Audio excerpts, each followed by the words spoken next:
کبھی کبھی انسان اپنے انگنت آنسوؤں کی تکمیل کے لیے اپنے رب سے خوب دعائیں کرتا ہے،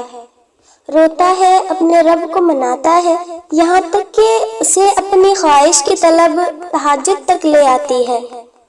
اور وہ رب کی بارگاہ میں کسی معجزے کا منتظر رہتا ہے۔ تو سنو، اس مہربان رب کی محبت بھی کامل ہے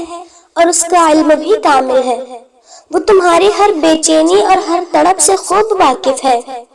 اور جو اندیشے آج تمہیں لاحق ہے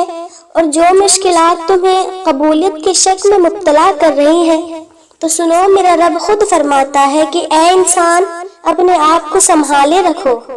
میں تمہیں سزا دے کر کیا کروں گا؟ اگر تم با ایمان رہو تو اللہ بہت قدر کرنے والا ہے، محبت کرنے والا ہے، بہت علم رکھنے والا ہے۔ اور اگر تمہارے دل میں یہ خیالات ستا رہے ہیں کہ اللہ تمہیں سن نہیں رہا، تمہاری دعاؤں کا جواب نہیں دے رہا، تو سنو، جس طرح ہر پودا تنہا ہوتا ہے، وہ اپنے ارد گرد پودوں کو نہیں دیکھتا، اس کی جڑیں زمین میں ہوتی ہیں اور شاخیں آسمان پر، وہ بس اپنے بیج کا وفادار ہوتا ہے، وہ اپنی ساری توانائی اس کو درخت بنانے میں صرف کرتا ہے۔ بالکل اسی طرح تمہارا یقین قبولیت کا کام کرتا ہے، اور اگر وہ قائم نہ ہوگا تو تمہاری دعائیں کیسے قبول ہوں گی؟ یاد رکھو، کوئی چیز تم سے چھن نہیں سکتی جب تک اللہ نہ چاہے، کسی شے میں تاثیر نہیں جب تک اللہ نہ چاہے، پانی ڈبو نہیں سکتا جب تک اللہ نہ چاہے، آگ جلا نہیں سکتی جب تک اللہ نہ چاہے۔ دنیا میں ہر چیز اس کی مرضی سے، اس کے حکم سے ہوتی ہے۔ ایک حدیث میں آتا ہے کہ نبی کریم صلی اللہ علیہ وسلم نے فرمایا کہ تم کبھی بھی یہ دعوے سے نہ کہہ دینا کہ میں کل فلاں یہ کام کروں گا، تمہیں کیا خبر یہ کام تم کر سکو گے یا نہیں، کیونکہ تمہیں غیب کا علم نہیں ہے، اسی لیے تم اپنے تمام معاملات اس رب کے سپرد کر کے مطمئن ہو جایا کرو۔ جانتے ہو، زندگی میں معجزے یوں ہی نہیں ہو جایا کرتے، اگر تم حقیقت سے بھاگتے رہو گے نا تو اس بیچ اپنا سب کچھ کھو سکتے ہو۔ جو چیز تمہیں اپنے لیے ضروری لگتی ہے، تمہیں بہت پیاری ہے، اور تم اپنی تمام کوششوں کے بعد بھی ناکام ہو جاتے ہو، دکھی ہو اور پریشان رہنے لگتے ہو کہ آخر اللہ مجھے وہ چیز کیوں نہیں دیتا، تو اللہ تعالیٰ قرآن میں خود فرماتا ہے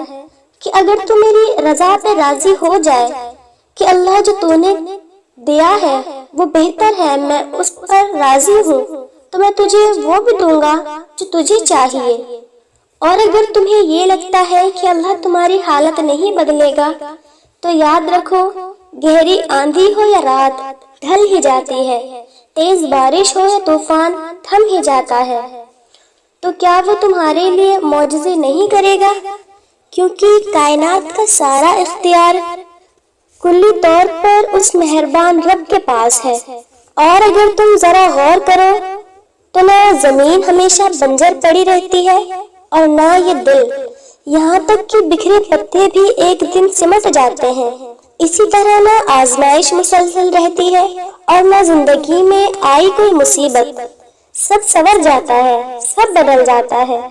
اس کی مدد تم تک پہنچ کر رہتی ہے۔ اور اگر تمہارے دل میں یہ سوال آتا ہے کہ اللہ تمہاری تہجد کی ان گنت دعاؤں کا جواب کیوں نہیں دے رہا، تو سنو، اللہ خود جواب دے رہا ہے۔ میں قسم کھاتا ہوں شفق کی اور رات کی کہ تم کو ضرور درجہ بدرجہ ایک حالات سے دوسرے حالات کی طرف گزرتے چلے جانا ہے۔